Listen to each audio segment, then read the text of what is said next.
এক ভাই একদিন বলতেছিলেন যে উনি ইশরাকের আমল, ওনার বিরুদ্ধে একটা মামলা হয়েছিল, কঠিন মামলা। উনি ওনার ভাষায় বলতেছিলেন যে ক্রস ফায়ারও দিয়ে দিতে পারতো এইরকম, কিন্তু উনি এরপর থেকে নিয়মিত ইশরাকের নামাজ আদায় করেন, নিয়মিত ইশরাকের নামাজ আদায় করেন, কিন্তু সেই মামলায় তার জেলও খাটতে হয়নি, সেই মামলায় তার জেলও খাটতে হয়নি। এটা আমি কাল্পনিক বলছি না, ওনার কথা বলছি। তাহলে আল্লাহ তাআলা যে বলছেন আকফিকা আখিরাহু, দিনের শেষ পর্যন্ত আমি তোমার জিম্মাদারি নিয়ে নিলাম, তোমার জন্য যথেষ্ট হয়ে গেলাম, এটা বাস্তব প্রমাণ। এই জন্য বিপদ আপদ তো আমার আপনার জন্য আসতেছে, আসে তো সবার জন্যই পরীক্ষা। অতএব এই পরীক্ষায় উত্তীর্ণ হওয়ার জন্য আমরা যদি এই ছোট্ট আমলটা করি, তাহলে একদিকে তো আমার হজ ও উমরার সব মিলে যাচ্ছে, অপর দিকে আল্লাহ তাআলা আমার আপনার জন্য যথেষ্ট হয়ে যাচ্ছে। ধারাবাহিক আলোচনা চলতেছিল এমন কিছু আমল সম্পর্কে, যে আমলের মাধ্যমে হজ ও উমরার সওয়াব অর্জন করা যায়। তো সেই ধারাবাহিকতায় গত জুমায় আমরা দুটি আমল সম্পর্কে আলোচনা পেশ করেছি। এক নম্বরে বলেছিলাম ফরজ নামাজের উদ্দেশ্যে পবিত্রতা সহকারে মসজিদে গমন করলে পূর্ণ ইহরামধারী হাজির সওয়াব অর্জন হয়। রাসূল বলেছেন মান খারাজা মিন বাইতিহি মুতাহহিরান ইলা সালাতিন মাকতুবা ফাআজরুহু কাআজরিল হাজ্জিল মুহরিম। যে ব্যক্তি পবিত্রতা সহকারে ফরজ নামাজের উদ্দেশ্যে ঘর থেকে বের হলো, ওই ব্যক্তি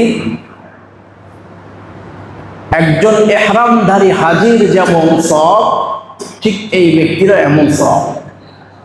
পবিত্রতা সহকারে ফরজ নামাজের উদ্দেশ্যে ঘর থেকে বের হয়েছে মসজিদের উদ্দেশ্যে, এই ব্যক্তির প্রতিদান হলো একজন ইহরামধারী ব্যক্তি যেমন সওয়াব অর্জন করে ঠিক তেমনই।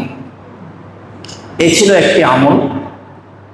দ্বিতীয় আরেকটি আমলের কথা বলেছিলাম, জামাতের সাথে নামাজ আদায় করার উদ্দেশ্যে কেউ যদি মসজিদে গমন করে ফরজ নামাজের উদ্দেশ্যে, তাহলে একটা পূর্ণ হজের সওয়াব তার আমল নামায় জমা হয়। আর যদি নফলের উদ্দেশ্যে মসজিদে আসে, তাহলে একটা উমরার সওয়াব আমল নামায় জমা হয়। তো গত জুমায় আমরা এই দুটি আমল সম্পর্কে বিস্তারিত আলোচনা শুনেছি, আলহামদুলিল্লাহ। আজকে আমরা আরো এমন কয়েকটি আমল সম্পর্কে আলোচনা পেশ করব, যে আমলের মাধ্যমে হজ ও উমরার মতো এমন গুরুত্বপূর্ণ ইবাদতের সওয়াব অর্জন করা যায়।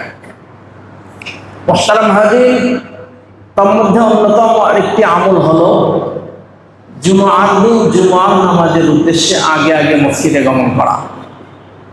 জুমার নামাজের উদ্দেশ্যে আগে আগে মসজিদে আসা।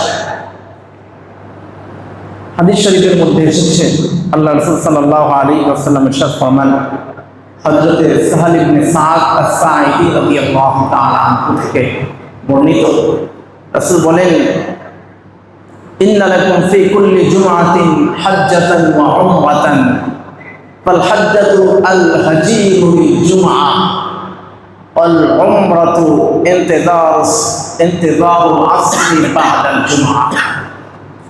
রাসূল বলেন তোমাদের জন্য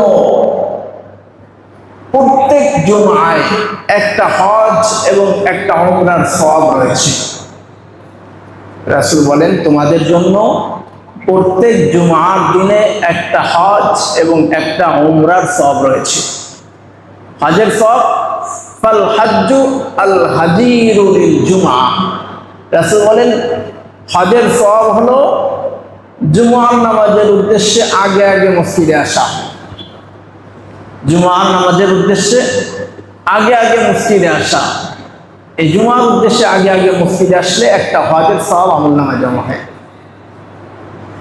আর ওয়াল উমরাতু ইন্তিযারুল আসরি বা'দাল জুমআ, আর উমরার সওয়াব মিলবে জুমার পরে আসরের নামাজের অপেক্ষায় থাকলে।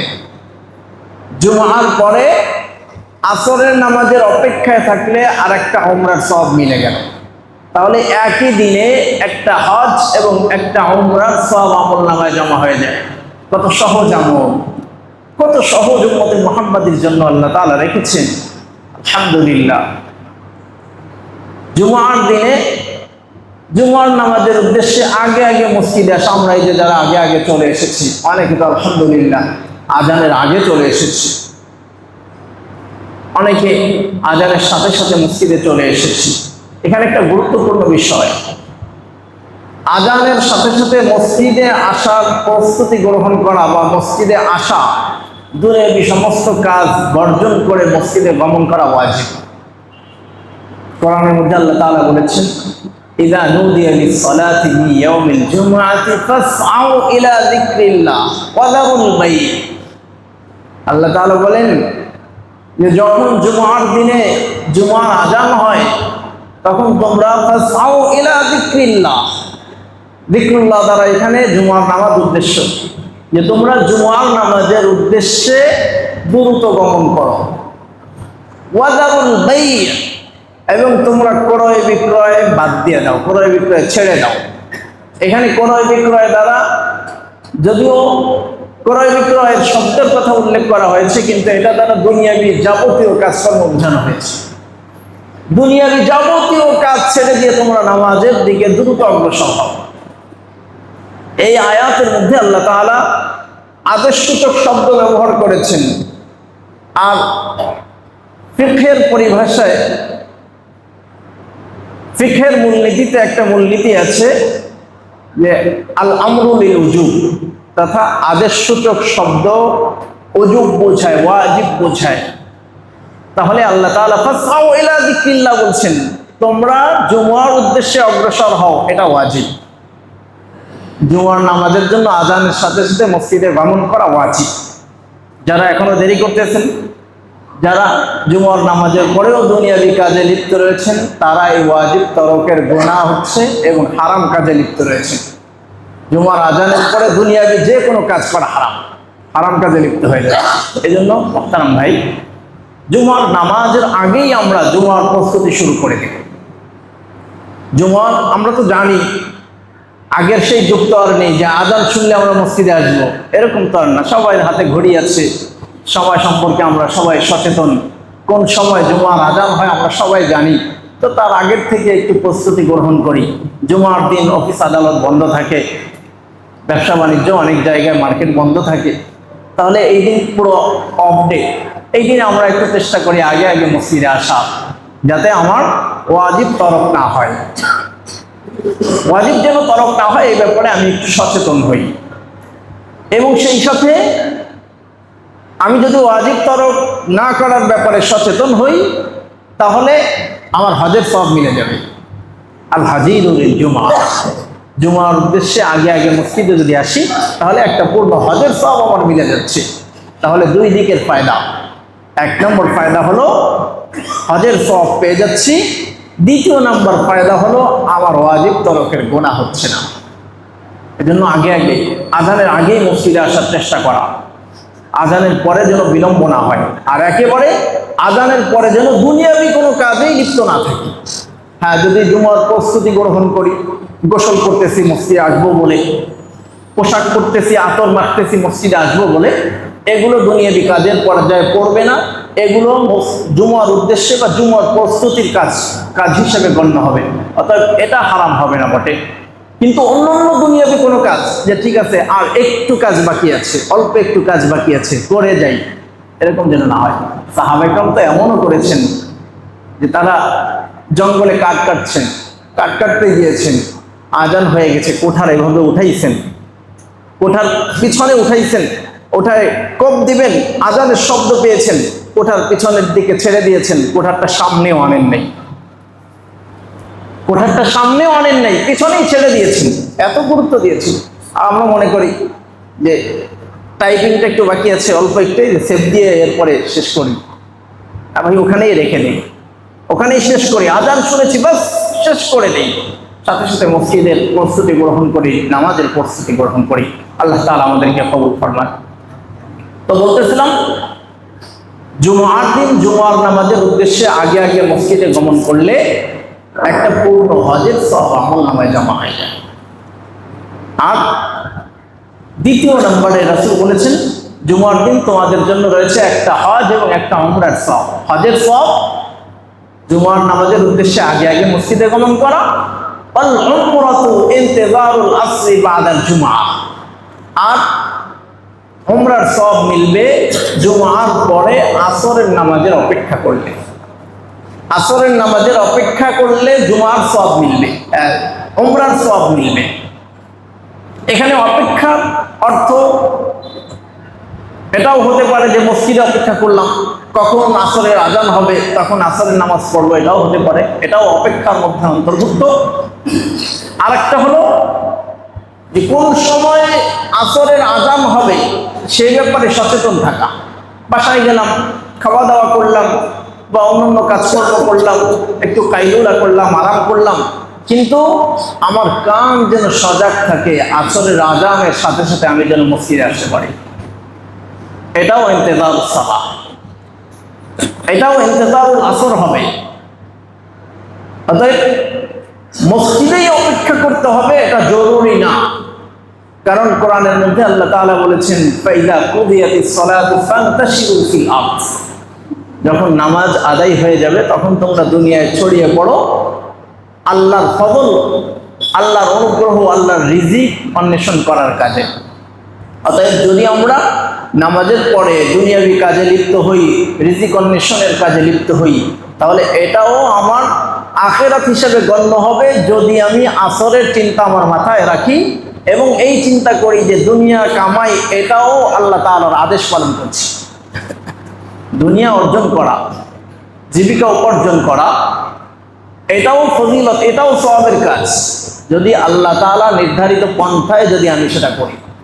তো যাই হোক, আজকের একই দিনে আমি আপনি একটা হজ এবং একটা উমরার সওয়াব অর্জন করতে পারি। হজের সওয়াব অর্জন আজানের সাথে সাথে জুমার দিন দ্রুত মসজিদে আগে আগে মসজিদে চলে আসা, আর উমরার সওয়াব জুমা আদায়ের পরে আসরের নামাজের অপেক্ষা করা। হজের সওয়াব আমাদের ছুটে গেছে অনেকে, কেউ কেউ অর্জন করতে পেরেছে আলহামদুলিল্লাহ, কেউ কেউ পারি নেই, এখন আর সেই সুযোগ নাই আজকের দিনে কম করতে। কিন্তু উমরার সওয়াবটা আমরা প্রত্যেকে অর্জন করতে পারি। উমরার সওয়াব আজকে আমরা প্রত্যেকে অর্জন করতে পারি। সেটা হলো জুমা আদায়ের পরে আমরা প্রত্যেকে অপেক্ষায় থাকবো আসরের সময় কখন হবে, তাড়াতাড়ি আজানের সাথে সাথে আমরা মসজিদে চলে আসবো আসরের নামাজের উদ্দেশ্যে। আল্লাহ তাআলা আমাদেরকে কবুল ফরমান। মুহতারাম হাজিরিন,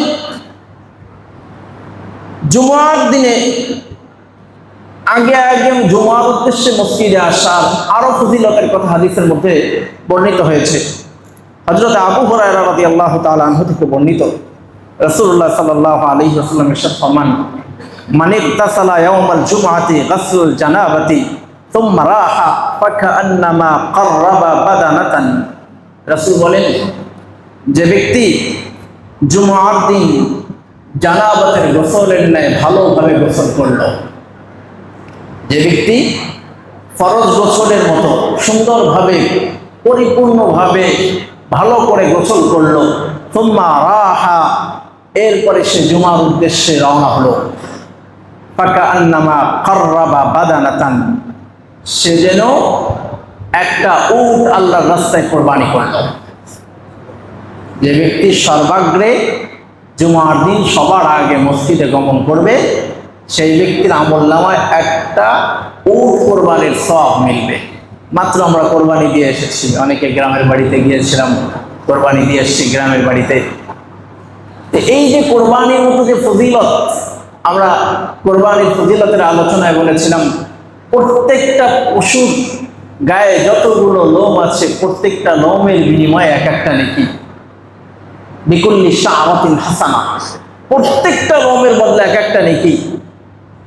তো এই হাদিসের মধ্যে এসেছে কোনো ব্যক্তি যদি জুমার দিন ভালোভাবে গোসল করে সর্বাগ্রে মসজিদে গমন করে তাহলে ফাকান্নামা কাররাবা বাদানাতান, সে যেন একটা উট আল্লাহর রাস্তায় কোরবানি করলো। আমরা যারা কোরবানি করেছি, উট মনে হয় এখানে কেউ কোরবানি করেছে এমন নেই। বাংলাদেশে হয়তো হাতে গোনা কয়েকজন মানুষ উট কোরবানি করার মতো সামর্থ্য রাখে বা কোরবানি করে থাকেন, এর বাইরে আমরা সবাই গরু বা ছাগল মহিষ ইত্যাদি কোরবানি করি, কিন্তু উটের মতো এমন একটা প্রাণী আল্লাহ রাস্তায় কোরবানি করার সামর্থ্য অনেকের নেই, থাকলেও আমরা পাইও না। তো উট কোরবানি আমরা এখানে করেছি এমন কেউ নাই, কিন্তু উট কোরবানির সব অর্জন করতে পারি আমরা প্রত্যেকে। একেবারে ছোট যে সেও যেমন পারে, একেবারে দরিদ্র যে সেও যেমন পারে, যে ধনী কোরবানি করেছেন সেও পারে। সহজ আমল, আগে আগে জুমার দিন মসজিদে গমন করা। রাসূল বলেন, যে ব্যক্তি উত্তম রূপে ভালো করে গোসল করে মসজিদে গমন করলো সবার আগে, ফাকান্নামা কাররাবা বাদানাতান, সে যেন একটা উট আল্লাহর রাস্তায় কোরবানি করলো। এরপরে রাসূল বলেন, ওমান রাহা ফিস সাআতি সানিয়া ফাকান্নামা কাররাবা বাকারাতান। রাসূল বলেন, এরপরে দ্বিতীয় পর্যায়ে যে ব্যক্তি মসজিদে গমন করলো, দ্বিতীয় পর্যায়ে, প্রথমে যে আসলো সে তো উটের সওয়াব নিয়ে গেছে, এরপরে দ্বিতীয়বার যে আসলো সে যেন আল্লাহর রাস্তায় একটা গরু কোরবানি করেছে। আল্লাহর রাস্তায় একটা গরু কোরবানি করলে যেই সওয়াব, দ্বিতীয় পর্যায়ে মসজিদে গমন করলে সেই সওয়াব। তাহলে দ্বিতীয় পর্যায়ে যে মসজিদে গমন করেছেন সে এই সওয়াব অর্জন করে ফেলেছেন, আলহামদুলিল্লাহ।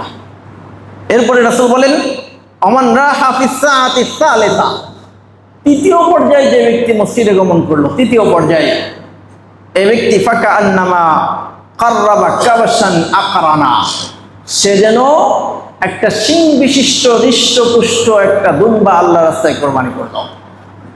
তৃতীয় পর্যায়ে যে মসজিদে গমন করেছে সে ব্যক্তির ব্যাপারে রাসূল বলেন, সে যেন শিং বিশিষ্ট হৃষ্টপুষ্ট একটা দুম্বা আল্লাহর রাস্তায় কোরবানি করেছে। ওমান রাহা ফিস সাআতির রাবিআ ফাকান্নামা কাররাবা দাজাজাতান,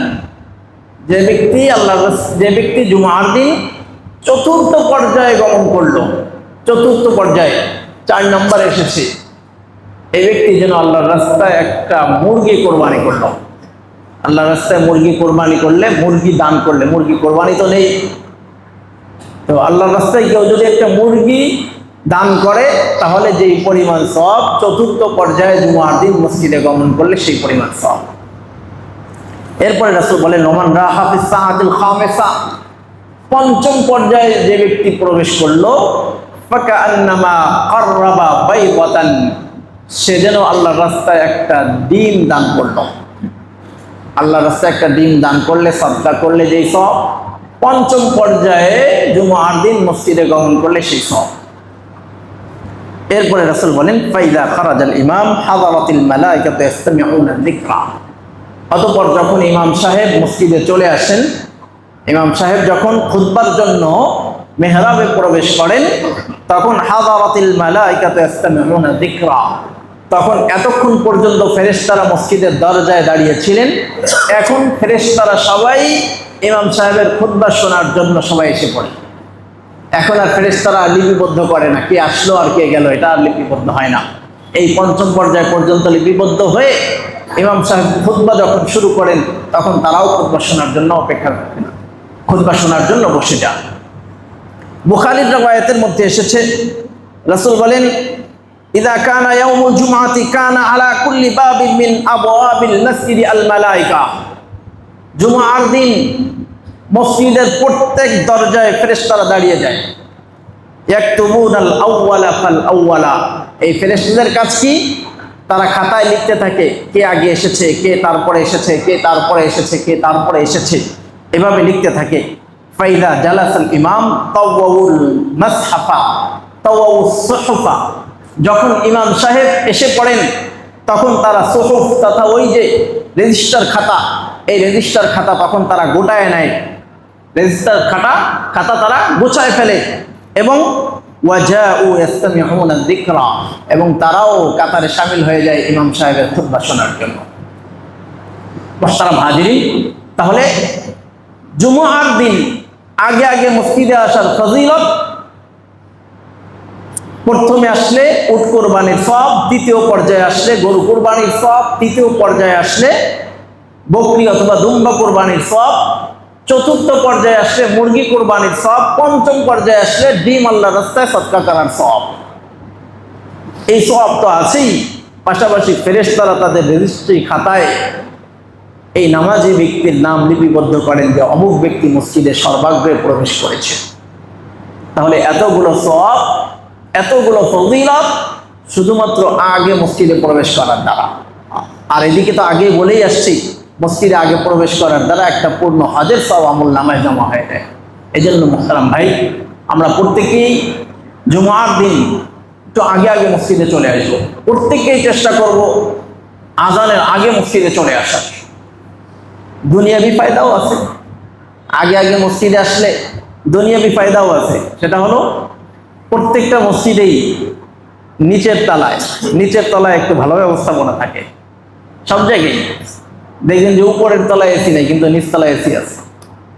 তাহলে এই ফায়দা আছে, নিচতলায় সরাসরি ইমাম সাহেবকে দেখে নামাজ পড়া যায়, ইমাম সাহেবের খুতবা শোনা যায়। একটা হলো দেখে দেখে শোনা, আর একটা হলো দূরে বসে শোনা। সবাই কিন্তু শুনতে পাচ্ছেন, উপরে যারা আছেন তারাও শুনতে পাচ্ছেন, কিন্তু দেখে দেখে বয়ান শোনার যে একটা স্বাদ, এই স্বাদ কিন্তু উপরে বসে শোনা যায় না। এটা কেমন যেন একটা রেকর্ড বাজতেছে, আমি শুনতেছি। এই জন্য আগে আগে মসজিদে আসার চেষ্টা করা। প্রত্যেকেই আমার ফিকির থাকবে আমি যেন একেবারে সামনের কাতারে নামাজ পড়তে পারি, এই ফিকির আমরা প্রত্যেকে করবো ইনশাআল্লাহ। তো যেমন বলতেছিলাম, কিছু আমলের মাধ্যমে হজ ও উমরার মতো ইবাদতের ফজিলত অর্জন করা যায়। তার মধ্যে একটা আমল আজকে আমরা আলোচনা করলাম, জুমার দিন আগে আগে আসলে হজের সওয়াব এবং আসরের নামাজের অপেক্ষায় থাকলে উমরার সওয়াব পাওয়া যায়। আমরা প্রত্যেকেই এই সওয়াব অর্জন করার চেষ্টা করবো ইনশাআল্লাহ। আরেকটি আমল হলো ইশরাকের জন্য মসজিদে অপেক্ষা করা। ইশরাক নামাজের জন্য ফজরের নামাজের পরে সূর্যোদয়ের 15 থেকে 20 মিনিট পরে ইশরাকের নামাজের সময় হয়। এই সময় পর্যন্ত অপেক্ষা করে 4 রাকাত নামাজ আদায় করলে, 2 করে 4 রাকাত নামাজ আদায় করলে হজ উমরার সওয়াব মিলে যায়। হাদিসের মধ্যে এসেছে, হযরতে আনাস রাদিয়াল্লাহু তাআলা আনহু থেকে বর্ণিত, قال رسول الله صلى الله عليه وسلم من صلى الغداة في جماعة ثم قعد يذكر الله حتى تطلع الشمس ثم صلى ركعتين كانت له كأجر حجة وعمرة। হযরত আনাস রাদিয়াল্লাহু তাআলা আনহু থেকে বর্ণিত, রাসূল বলেন, যে ব্যক্তি ফজরের নামাজ জামাতের সাথে আদায় করলো, আদায় করে এরপরে বসে বসে আল্লাহর জিকির করলো সূর্য ওঠার আগ পর্যন্ত বসে বসে জিকির আদায় করলো, এরপরে সুম্মা সাল্লা রাকাতাইন, অতঃপর 2 রাকাত নামাজ আদায় করলো। অন্যান্য রিওয়ায়াতে আসছে 4 রাকাতের কথা। তো 2 রাকাত নামাজ আদায় করলো, রাসূল বলেন, কানাত লাহু কাআজরি হাজ্জাতিন ওয়া উমরাতিন, ওই ব্যক্তির জন্য একটা হজ এবং একটা উমরার সওয়াব মিলে যাবে। সুবহানাল্লাহ। এরপরে রাসূল আরো বলেন, তাম্মাতিন তাম্মাতিন তাম্মাতিন, মানে পূর্ণাঙ্গ হজ। 2 রাকাত নামাজ ফজরের নামাজের পরে 2 রাকাত ইশরাকের নামাজ আদায় করে এরপরে মসজিদ থেকে বের হওয়া। ফজরের নামাজের পরে সালাম ফেরানো হয়ে গেছে, এরপরে অপেক্ষা করলাম, বেশি সময় না। ফজরের নামাজের সাধারণত আমাদের দেশে ফজরের নামাজের পরে 10 থেকে 15 মিনিট পরে সূর্য উঠে যায়, 10 মিনিট পরে সূর্য উঠে যায়। তো সূর্য ওঠার আর 15 মিনিট পরে, তার মানে 25 থেকে 30 মিনিট মসজিদে অপেক্ষা করলাম। ফজরের নামাজের পরে 25 বা 30 মিনিট অপেক্ষা করে এরপরে 2 বা 4 রাকাত নামাজ আদায় করে বের হলাম। এই যে এতক্ষণ পর্যন্ত মসজিদে অপেক্ষা করে 2 বা 4 রাকাত নামাজ আদায় করলাম, এর ফজিলত কত পরিমাণ যে একটা পূর্ণ হজ এবং একটা পূর্ণ উমরার সওয়াব আপনার আমলনামায় জমা হয়ে যাচ্ছে। সালাম হাজিরিন, যারা হজে গিয়েছেন তারা এই পুরো সময়ের মধ্যে একটা হজ আদায় করেছেন। 40 দিনের সফর বা 30 দিনের সফরে পুরো সময় একটা হজ আদায় করেছেন। এরকম সুযোগ নেই যে 30 দিনে 30টা হজ আদায় করবেন, সম্ভব না। একটা হজ আদায় করেছেন। আর আপনি চাইলে প্রত্যেক দিন একটা করে হজ এবং একটা করে উমরা আদায় করতে পারেন। একটা করে হজ এবং একটা করে উমরার সওয়াব আপনার আমলনামায় জমা করতে পারেন মাত্র 25 থেকে 30 মিনিট অপেক্ষা করে। এত সুন্দর সিস্টেম, এত সংক্ষিপ্ত আমল, কিন্তু এত সহজ এবং এত সওয়াবের আমল আর কি হতে পারে? কত সহজ করে দিয়েছেন উম্মতে মুহাম্মাদের জন্য। মাত্র 25-30 মিনিট অপেক্ষা করলাম, পূর্ণ হজ এবং পূর্ণ উমরার সব আমার আমল নামায় জমা হয়েছে। এই জন্য ফজরের নামাজে আসতে হবে আগে। এই সব অর্জন করার জন্য আগে ফজরের নামাজে আসতে হবে। ফজরের নামাজে এসে এরপরে ইশরাকের জন্য অপেক্ষা, নামাজেই তো আসে। ফজরের নামাজে আফসোসের কথা, ফজরের নামাজে কয়জন লোক হয়? 2 কাতার লোক হওয়া বড় কঠিন হয়ে যায়। 2 কাতার লোক হওয়া কঠিন হয়ে যায়, আফসোসের কথা। ওজর থাকতে পারে, যদি ঘুম থেকে ওঠা না যায়, ঘুম থেকে উঠতে পারি নাই 2-1 দিন, তা হতে পারে, কিন্তু কন্টিনিউ এটা হতে পারে না। এটা মুসলমানের কাজ হতে পারে না যে নিয়মিত আমি ফজরের সময় ঘুমায় থাকলাম, এটা মুসলমানের কাজ হতে পারে না।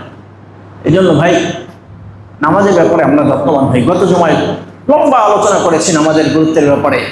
নামাজের ব্যাপারে আমরা আরো বেশি যত্নবান হই।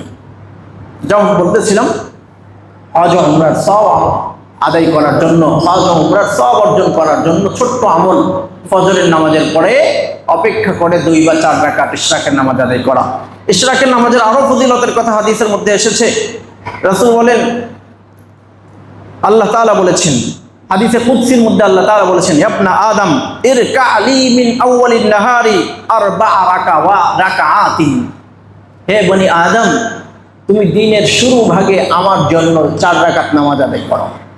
হাদিসে কুদসির মধ্যে আল্লাহ তাআলা বলছেন, বনি আদম, দিনের শুরুতে আমার জন্য 4 রাকাত নামাজ আদায় করো, তাহলে আকফিকা আখিরাহু, আমি দিনের শেষ পর্যন্ত তোমার জন্য যথেষ্ট হয়ে যাব। দিনের শেষ পর্যন্ত আমি তোমার জন্য যথেষ্ট হয়ে যাব। তুমি দিনের শুরু ভাগে আমার জন্য 4 রাকাত নামাজ আদায় করো। এই 4 রাকাত নামাজ ইশরাকের নামাজ।